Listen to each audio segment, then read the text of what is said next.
pour ce qui concerne l'explication de ce que c'est que pour moi la conscience, ben, la conscience, c'est l'obéissance.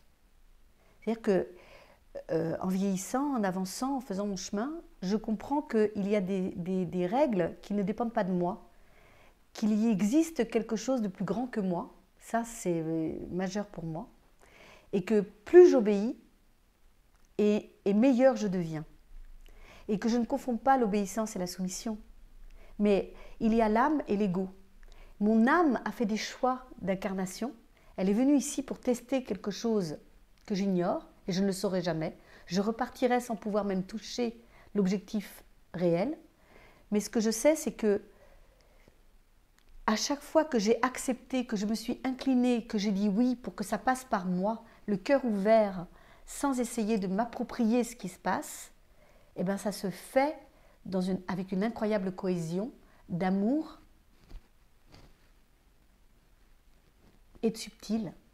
Voilà, il se passe quelque chose et ça passe par moi, c'est vrai, mais ça ne m'appartient pas. C'est pas moi. Moi, je ne suis qu'un média.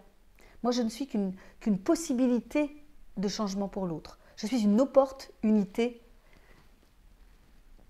parce que je suis une poussière d'étoiles.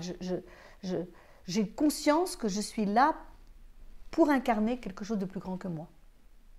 Et je l'accepte. Et c'est un sacerdoce. Parce que ce n'est pas forcément facile. Parce que l'ego, parfois, essaye de récupérer. Mais non.